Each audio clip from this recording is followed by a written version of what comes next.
Hey everyone, welcome to the most opinionated space podcast on the internet. Ad Astra, the podcast where we talk about the intersection between space, policy, and technology. I'm Jack, your resident space policy advocate. And I'm Newton, I'm your guy for space technology. So this week it's going to be another short episode. I'm liking these 30-minute episodes we got going, Newton. Right. So the big thing that happened in this last week primarily was, as happened last year, the Trump administration has released their skinny budget proposal for fiscal year 2019. Yes, the skinny budget. This document outlines a very top-level view of all of the things that the administration wants to accomplish with its budget, everything from its policy priorities in ending certain programs, all the way through exact numbers they want to fund certain programs at. Specifically looking at the NASA portion, there has been some discrepancy, and I've been trying to figure this stuff out, but looking specifically NASA, we'll link this in the show notes, and it's on page 107. NASA's given a budget of $19.6 billion for fiscal year 2019, which, according to the administration, is $500 million more than its request in 2018. Don't let that trip you up when you're reading this thing. Yes, the read for it is actually pretty short. I mean, they call it a skinny budget for a reason. It really doesn't have any sort of, it's really a high level idealistic view of what the administration wants wants from Congress out of the budget. And in reality, and we talked about this a lot last year when around the same time that our show just began, this budget is not what's going to be implemented. Yeah. I mean, there are, and I'll say it, quite frankly, asinine things in this budget that will shock you and scare you. And none of those things will actually be implemented. I mean, and we'll dive into this later, but there's talk of eliminating 5 major Earth sciences programs, WFIRST, as well as a number of other serious programs in other science agencies. However, Congress usually takes this, says, that's great, Mr. President, and just now has an awareness of what the White House is asking to do. Overall, this budget does, however, request that, or at least demonstrates that the Trump administration wants to eliminate a broad swath of the nation's climate change research infrastructure, including satellites, education programs, and science centers, which while Congress doesn't necessarily take this budget seriously, we probably should, right? Though it has a little chance of actually being enacted, we've seen hundreds of millions of dollars in cuts to climate science, renewable energy research, and climate mitigation efforts across a variety of federal agencies. We're really only going to talk about NASA today, but this skinny budget talks about doing it within NASA, NOAA,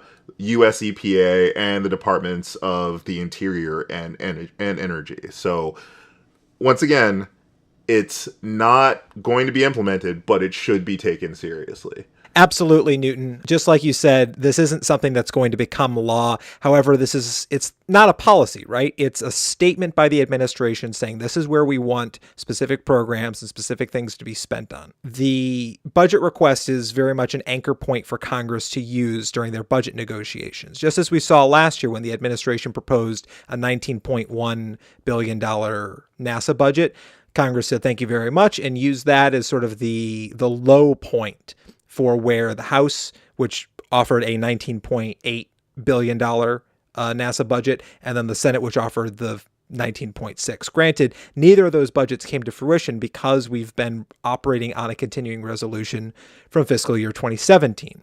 So for those who don't speak government, basically we've been funding the government at the same proportional levels as we have since fiscal year 2017, which began on October 1st, 2016 and ended on September 30th, 2017. So this new budget request is the same thing that we dealt with last year on the show. This was, again, one of our first episodes that we covered this stuff, where this is simply what the administration would like to see on a top line budget for the U.S. government. Each of the individual agencies, as we're going to talk about in a little bit, including NASA, put out a more detailed line item budget request that has been okayed by OMB, that has been okayed by the administration, and sent to Congress as the official budget request for that specific agency. So looking on the Space Policy Online article, which we'll have linked down in the show notes, there is a discrepancy between the $19.6 billion that the administration proposes in the skinny budget request and the 19.9-ish billion that NASA says that their 2019 request is. Right. So that discrepancy, that $300 million discrepancy, is because of the budget deal that was passed last week after that 5-hour government shutdown. Those were hard times. A whole week ago. The $300 million extra dollars is because they removed some of the funding caps for specific parts of the federal budget. Specifically for NASA, the Commerce, Justice, and Science and Related Agencies Subcommittee of Appropriations, which takes care of everything from commerce, justice, science, and all related agencies. That extra $300 million is basically spread evenly among NASA's total budget, everything except for education. But we're going to get into that in a second. Newton, do you want to run us through maybe just the top line for each of these different directorate level programs are being spent, or how much is being spent for them? Yeah, why don't I just sort of walk through each one, and we can talk about each one of them. So the first is something that NASA was already focusing on. It's something that we typically NASA was on that trajectory. The Obama administration helped to put it on that trajectory, but it's primarily we're talking about renewing focus on human exploration and discovery, and expanding commercial partnerships to strengthen the U.S. The budget calls for $10 billion to support human space exploration and to pursue a campaign that would establish U.S. preeminence to, around, and on the moon. So this is talking about lunar exploration, talking about the potential of a deep space gateway, even though it's not explicitly mentioned in here. That would be included in this sort of portion of the bill, more exploration of that. This really highlights SLS and Orion, and actually provides $3.7 billion for those programs, keeping those programs on track for a test launch by 2020 and a first crewed launch around the moon by 2023. This sort of sets us up for that long-term goal of the Deep Space Gateway. So there's not really much that's controversial here. Which, note, SLS was originally supposed to launch in late 2019, and they've already moved it with this budget request to 2020. Well, how much of that is technical versus what the desires of this budget request are, though? It certainly is a technical question. They certainly went to their colleagues over at NASA and asked when the most likely time in which SLS was going to launch, the first launch of it, would be. And this is more as this portion of it is as much a press release about that as it is a request for funding these programs at a specific level. So they more lumped this announcement in with everything else, as we'll get to later in regards to WFIRST and ISS. All right. Oh, we'll get to that. Well, we will. Just you wait. Actually, we'll get to We'll get to one of those right now. ISS. So the budget actually proposes to end direct U.S. financial support for the International Space Station in 2025, after which NASA would rely on commercial partners for its low Earth orbit research and technology demonstration requirements. So this is the thing I've probably been asked about the most this week, as far as, what do I think about the notion of, quote unquote, as people have been putting it, privatizing ISS. While I may not necessarily, and I don't think they have all of the details of the approach laid out in here, we've talked about this before. ISS does need to go away, and one of the best, and there's really two options: completely destroy it, right? Deorbit it, and have no one use it, which has been the preeminent plan up until this point, right? Or hand it off to commercial entities to use. I actually think that's not the worst plan in the world. For the U.S. government, who's been exploring low Earth orbit and had that sort of as the quote unquote frontier, which is usually the term of art, for such a long time, to finally just hand that off to commercial entities. I think that's a reasonable thing to do, I'm happy that we would want to put money towards that in this budget. At a level of 150 million, that transition, right? Right. How that gets transitioned is where one could potentially take issue, right? Transition needs to be done carefully. I mean, this was the complaint actually about the shuttle program and how we try to transition that off to commercial businesses. So I think this is going to take more from the people at NASA than it does even the administration to make sure that the transition is done appropriately. They need to lie out a full transition, a more appropriate transition plan that they did with the shuttle to hand these capabilities off to commercial organizations so that they can effectively be running the station in 2025. Do you think 2025 is too soon? I don't think it's soon at all. I think this puts a definitive end date on the ISS. And I completely agree with you that ISS it was going to end eventually, right, whether by our own volition or not. I mean, the last thing we wanted to happen is for us to push off decommissioning ISS until the end of the 2020s and for some catastrophic disaster to happen, because even as of 2015, over half of the budget for ISS has been maintaining the station, not even adding new experiments or sending crews up there. It costs a lot of money to keep that station up there. And in basically every respect, if you look at the original documents drawn up under President Reagan in the 1980s, after the 1984 State of the Union, where he announced Space Station Freedom, which eventually became the ISS, there were plans for an orbital factory, for medicine manufacturing, for all of these pet projects that never really took shape. And the station was a million projects, but no actual station. It was more on paper than it was in space until in the 1990s, when President Clinton brought in the Russian Federation, the newly formed Russian Federation, to take part in this international space station. At the time, it was just Japan, the European Space, again, newly formed European Space Agency, Canada, and the U.S. Bringing Russia in really set the ISS up to actually happen and was finished. The last pieces of ISS were added to it, of the core system were added to it in 2010. ISS was never supposed to be a permanent manned station. Right. And by all accounts, based on those original drawing documents, the ISS has been, I wouldn't go so far as to call it a failure, because it certainly has engaged people in human space exploration for the last 8 years. Well, I mean, really, it's the last 20, 25 years have really engaged people in space exploration, and it's been the number one destination for astronauts since really the beginning of the shuttle program.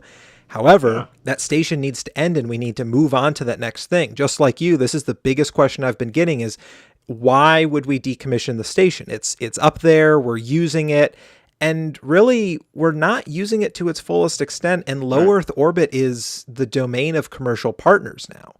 We're seeing more and more as companies like SpaceX and Boeing and Blue Origin and Virgin Galactic and Lockheed Martin and absolutely. all these small companies. I mean, we were talking about just a couple weeks ago about the Electron rocket from Rocket Lab. Well, Lockheed's not exactly small, but yes. Well, that's what I was saying. I was going into the small companies like Rocket Lab, which are starting to use low Earth orbit as their domain, their playground for developing this technology that's helping make space a commercial enterprise. And having NASA there to just own a station makes absolutely no sense. If the goal of the space program, of the American space program, is to continue pushing further into the final frontier, I think ISS, the latest it should be decommissioned is 2025. I would say 2025 is just right. Moving at the speed of government, 2025, right on the... All right, that's fair. Granted, the numbers we've been throwing around, and we've had this conversation before on air and off, that 2024 was the original end date for it. From when it was completed in 2010, 2024 was the supposed end date. We sort of pushed that off to 2028 last year at when acting administrator Lightfoot said, okay, like maybe we can keep it going until 2028. It might be worthwhile. And that was supported by Thomas Zurbuchen and all the other folks over at NASA. Then just this last year, or within the last 6 months, there was a conversation about pushing that till 2030. And I just think that us pushing that end date off further and further ends up hurting the program, the space program, more than it helps it. And if we can get past the ISS hurdle and set a definitive end date and a program for transitioning that over to commercial and international partners to help foster that economy and those partnerships as well, I'm entirely for it, so that we can move on to something like Deep Space Gateway. So speaking of moving on, we should. Speaking of moving on, yeah, we got to get going. We've only got 30 minutes to wrap this up. Continuing robotic exploration of the solar system. The budget provides $2.2 billion to planetary science. Go planetary science. That's $400 million more than it got last year. Absolutely. They were at $1.8 billion, and now we're at $2.2 billion. I believe that was that NASA's request? Was 2.2? In the new budget documents, yeah, it's still 2.234 is what their request was. 2.2, where they scammed NASA out of $0.034 billion. Otherwise known as $34 billion. That's like, what, 3 or 4 shuttle launches or something? Or a couple Curiosity rovers thrown in? That's nothing. $34 billion is nothing. Speaking of which, the budget also provides $50 million to explore possibilities for retrieving geological samples. So the studies for retrieving geological samples from Mars. So sample return mission, effectively. And that's been a long time priority of NASA. And $150 million, as you noted earlier, in planetary defense that would help protect the Earth. Yay! Because if there's anything this budget does, it's wanting to protect the Earth. How many nuclear warheads can you buy with $150 million to shoot at the asteroids coming at us? No, it's how many drillers can you hire to put the nuke onto the... How many offshore oil drillers? Because the shuttle's already paid for. So this is, a lot of this stuff is business as usual. The planetary defense side actually does come from NASA. It is something that has become a growing worry over the last decade. You're going to see it a lot in the next decadal survey, talking about what we can do to defend the planet from potentially hazardous asteroids. There was a lot of buzz. I want to say last year when they were talking about a planetary defense office opening up somewhere either downtown or out of Goddard. But a lot of this is standard fare and just kind of on track with where NASA was going anyway. So there's not really a big shock here. I don't know. You got any small takes on this? Well, what's interesting to me is I'm looking at the budget numbers, that 19.9 version, what will be the full request. Planetary science is funded at, that $2.2 billion. Earth science, which we'll get into in a moment, goes from the 1.9, goes from the 1.9 last year to 1.7. And astrophysics goes from 1.3 to 1.1. So that $400 million that we're seeing it going to planetary science, to robotic exploration, you could make the argument that it's coming directly from Earth science and astrophysics, which astrophysics, it makes sense because now that we're winding down in anticipation for James Webb, there's not as much money needed for the development of astrophysical tools and programs. Yeah, and James Webb doesn't need a successor or anything. Again, as we'll get to in a second. Let's continue to move through. Let's see. This is a couple of items that really NASA is funded here, but there is some cross-funding with Department of Defense, probably one of the biggest areas that they partner with the Department of Defense in, and that's fully funding an experimental supersonic airplane and increasing hypersonics research. In particular, they want to fund an X-plane that would open up a new market for U.S. companies to build faster commercial airliners as well. And there's a bunch of crap in here about creating jobs and cutting cross-country flight times in half, blah, blah, blah. But overall, they would like to see research going into hypersonics, faster planes, effectively understanding how crewed and robotic spacecraft can safely enter and exit the atmospheres of planets as we move towards space tourism and the like. So I think they're hinting that Trump just wants fewer time between takeoff and landing at one of his resorts or golf courses. That's too easy. That's too easy of a shot. That's exactly why they want to fund this whole aeronautics thing. We're better than that, Jack. We're better than that. But yeah, this research is critical for national defense. It's something that NASA's always focused on, and I'm happy to see it moving forward. I didn't see an actual number in here though for this experimental supersonic airplane, what they're calling the X-plane, or what the actual increase in hypersonics research is. Do you have the number from Space Policy? I do not have the exact number for that line item. For hypersonics? However, aeronautics, which is, the A in NASA, yeah, is actually decreasing their budget from 2017 to 2018 to 2019 and goes down to a level of the out years, the notional budget requests for 2020 through 2023. It goes down to $608.9 million. Oh my God. All right. Wow. So in 2017, it was 656. It's the same number because of the continuing resolution for this last year. Then the full request for 2019, according to NASA, is 633.9, and then drops 25 to go to 608. So although they are hinting at increasing funding for a specific program, they're overall cutting aeronautics, probably with the intention that there's not much going on there. There hasn't been a direct program in the same way that they talk about, we need like a destination like the moon or Mars or whatever to really focus the space agency. That also, I think, applies to their philosophy on the aeronautics side of the space program. So that is an interesting thing to note, is that even though they're directing aeronautics to do a specific X-plane program, they are decreasing the funding for it in the request. That is interesting. That's interesting. I mean, I guess they well, a lot of that research, like I said, is combined DoD and NASA. So NASA gets to work on some of those projects that I'm sure the Air Force is working on, and there's a lot of cross work. So some of that money flows around, even though it may not necessarily be budgeted to NASA. It gets shifted over, and so on and so forth. So yeah, it definitely it depends on the purpose of the program. I mean, there could be something a little bit more on the DoD side that we haven't seen a line item budget for, and probably won't.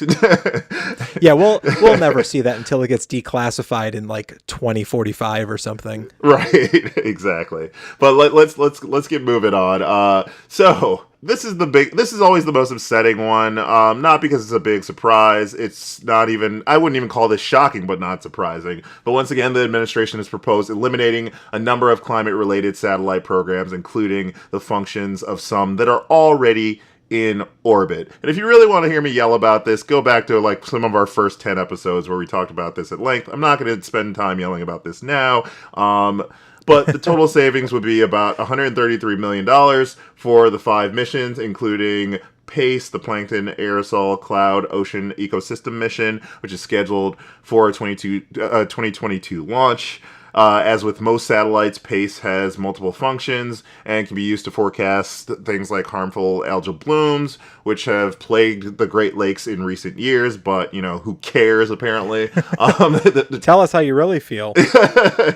Trump's proposal would also eliminate the Earth-observing abilities of the Deep Space Climate Observatory, which was proposed by then Vice President Al Gore, and also measures solar storms, which, once again, who cares? So, yeah, basically he's looking at eliminating the same 5 programs: PACE, OCO3, RBI, Discover Earth Viewing Instruments, and Clario Pathfinder, to achieve savings. What do you think, Jack? So looking back at the budget the budget request for last year, it seems like they just copy and pasted it, right? Like this is the same anti-Earth science proposal that they put forward last year and continue to push for. And it's certainly an upsetting thing about this administration. And hopefully, should we get an administrator that's more amenable to climate science and climate study, we could potentially see an FY 2020 budget request being more, how should I say, scientifically sane.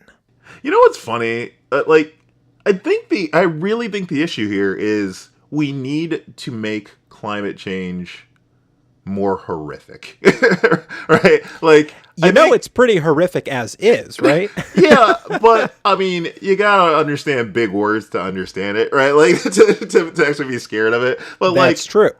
I mean, asteroids, everyone gets that. Holy crap, an asteroid's gonna hit us. But Earth science is, oh man, like the climate is going to change and the global temperature is going to increase by 2 degrees Celsius over X amount of years. That's not that sexy or scary. I think we really just need to start frightening the crap out of people. Just make stuff up. Look, facts are no longer on the table. right? Just start making shit up. Can I quote you on that? I'm gonna tweet that out right now, dude. I was at a comedy show the other night, and the first thing one of the comedians said, I think this guy is on God, what's his name? He has a show called Dale of Nazareth. It's another podcast. Mm-hmm. And the first thing that came out of his mouth, so it's been a rough year for facts, which I just thought was amazing. That just summed up everything. Yeah. But yes, okay. Obviously, he's making a number of cuts here.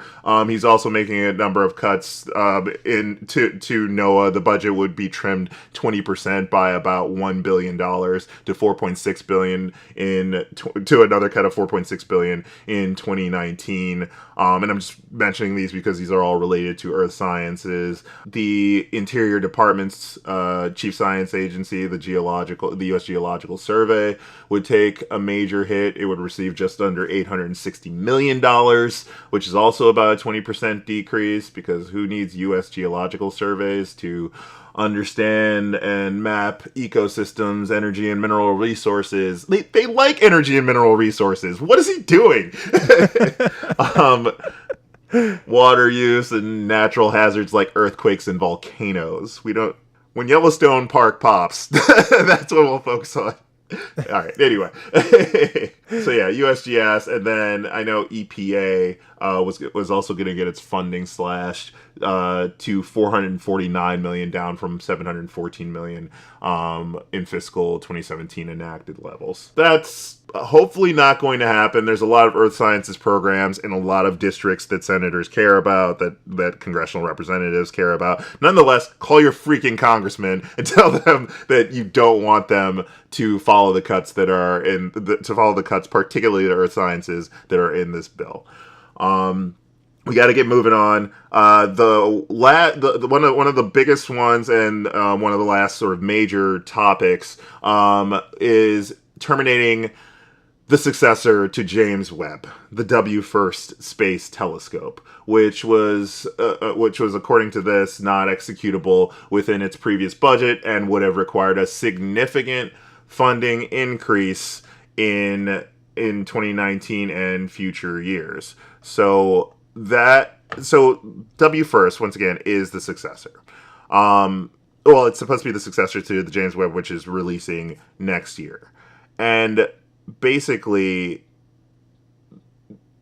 they cited that NASA has other high priorities that NASA should be focusing on, as opposed to the telescope. There's a quote here: given competing priorities at NASA and budget constraints, developing another large space telescope immediately after completing the $8.8 billion James Webb Space Telescope is not a priority for the administration. So the budget proposes to terminate W-1 and redirect those existing funds to other priorities of the science community, including completed astrophysics missions and research. James Webb needs a successor. The James Webb mission, I believe, is only going to operate for 5 years. Is that its operational time? That's the intended operating time, yeah. it'll probably operate for 10 years knowing NASA. But Hey, Hubble's operating 20 years out. 25, right, yeah. exactly. I mean, it's the first in line after Webb as NASA's next flagship astronomy mission. Has a number of capabilities that is supposed to make it, even more as impactful or more impactful than Hubble or James Webb. And it was scheduled to launch sometime in the mid 2020s. They actually just passed a big design review at NASA headquarters this month. The mission has also trimmed its budget after an independent review found the telescope was getting too expensive. So they were already looking at trimming its budget down, but in this proposal, they're looking at slashing it altogether. WFIRST scientists and engineers have to now wait for Congress to negotiate its own budget proposals for fiscal year 2019 in the coming months, and hope that the telescope fares better with with those lawmakers than it did with the president. However, if past negotiations are any indication, it likely will. But there's real danger here that we could not have a successor to James Webb. And we've talked once again ad nauseum about the importance and impactfulness of James Webb. So as you're writing your congressman about earth sciences programs that need to be maintained, please make sure to write to them about the WFIRST program as well. Jack, I don't know if you have anything to add to that. I would just say that in our experience with space policy and with budgets, the way that things are going, these issues are only going to become major issues if like the wall, the president is willing to force a government shutdown in order to get them. Right. I don't think that WFIRST is going to be such a sticking point within the president's budget request that they're going to stick with that.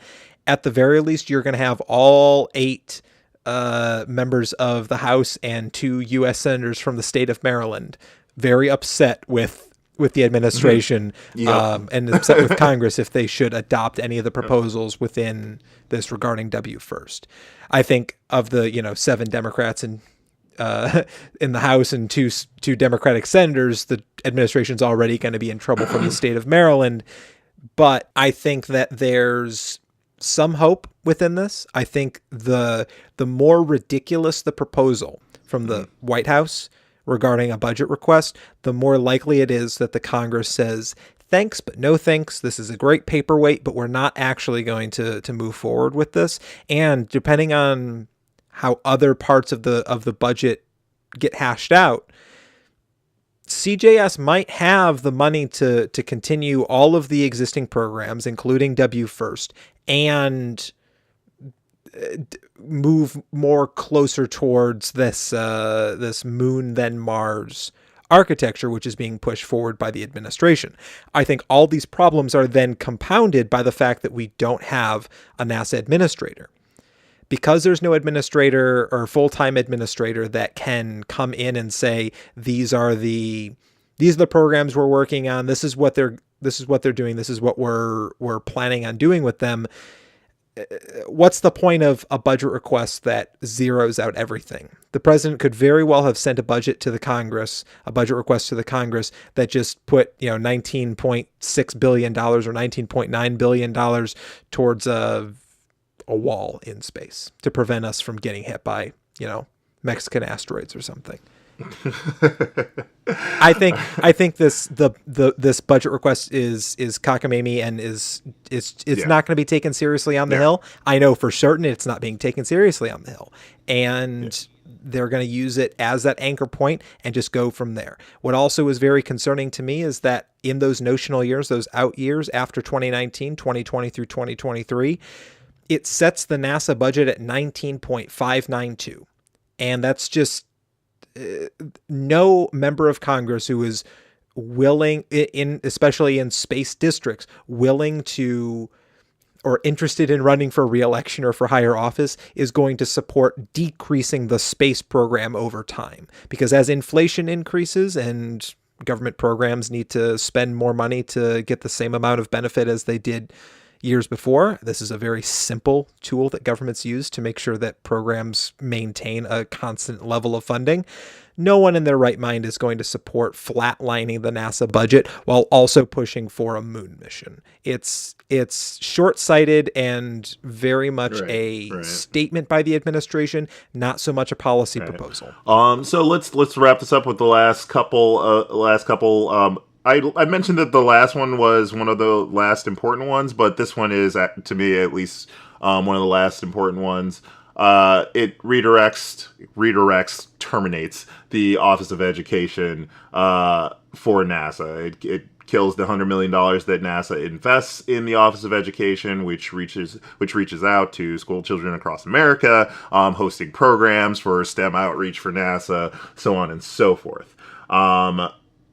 It slashes those programs and redirects those funds all to NASA missions, allegedly. That NASA is one of the most inspirational agencies that we have.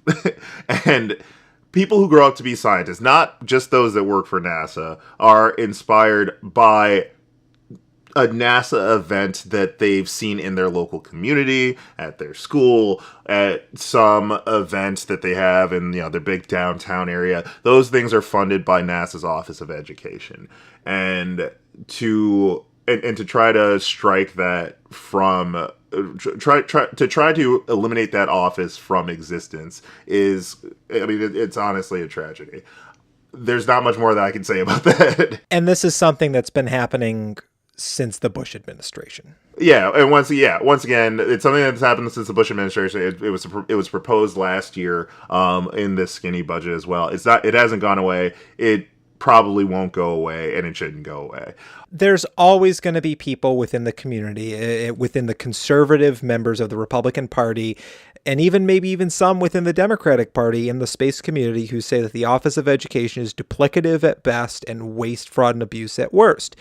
When in actuality, the grants, the programs, the operations that Office of Education does inspires the next generation of scientists, engineers, policymakers, just space enthusiasts in general, and pushes us further into the stars. It's $100 million that we get so much out of. But drop in the bucket. A drop in the bucket compared to the billions and billions of dollars that have been, I felt like Carl Sagan there, billions and billions of dollars that are being put towards a wall that is never going to happen. And if the government has to shut down every 2 months to get this point across to the president until we have the next election cycle, then so be it. Yeah, and we're just going to move on to the very last one.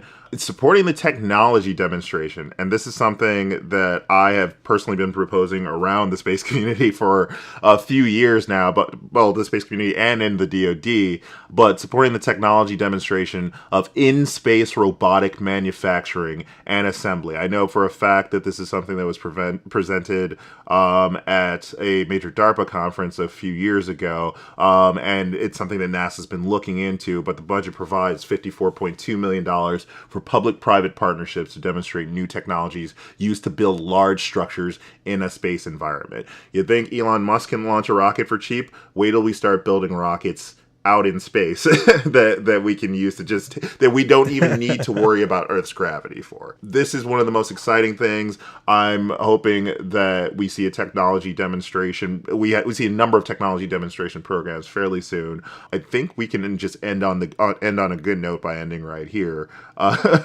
Yeah, space manufacturing. Yeah. We haven't, promised that with any orbiting space station for the last 25 years. You know what? I'm a little bitter about that. If you know what? You know what? We're gonna get it now. All right, we're gonna throw something in a geosync and actually build it there. That's my hope. We're gonna get better and better at throwing stuff out there. Let's keep up the good work. Yeah, and we're gonna launch a bunch of manufacturing tools on a series of Falcon Heavies or BFRs, and go from there. So yeah.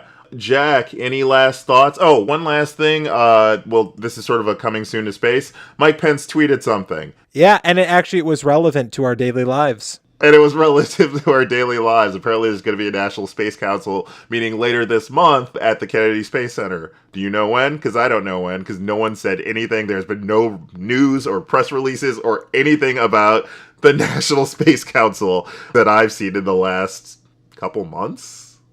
Maybe? Have you heard anything? No follow-up, nothing. In my State of Space Policy episode a couple weeks ago, I remember saying something about it's been about twice. If it actually happens the end of this month, it's going to be close to 3 times as long as they said it was going to be. The 45 days between Space Council meetings is going to be 3 times that length. It'll be interesting hearing from them because it'll be interesting to see how many of the skinny budget goals align with the desires of the people who are heading up the Space Council. That'll be interesting. It's going to put into context a lot of this stuff, and I really hope that an updated version comes out of the skinny budget requests. That, I mean, the NASA one is already out if you go to the Space Policy Online article that's linked in the description. And I really hope that there's more information and an updated version of the full skinny budget that comes out that gives better context to these new numbers, and then also pushes us into the National Space Council meeting with the budget on our mind. It certainly is going to be a major topic. And if it's not a major topic at NSPOC, I think something's up. Yeah, no doubt. But anyway, I think we will have to leave it here. All right. It turned out to be a 42-minute episode as opposed to a 30-minute episode. But there was a lot to cover. Thank you guys for listening. Jack, you got anything else? That is really it for me. Check out the links in the show notes. I guess that's going to be my last comment in the show notes. I have a bunch of articles linking to the things that we talked about in this episode, as well as a Google Doc that I'm throwing together that gives some better context for where these budgets are in comparison to previous years, and, you know, what's the up, what's down, what gets zeroed out, and what it all means. So be on the lookout for that. I'll be continuously updating that throughout this budget process. Yeah. All right. Great. Well. All right. Well, thank you, Newton, for a great short episode. As always, I'm your host, Jack. And I'm Newton. Ad Astra.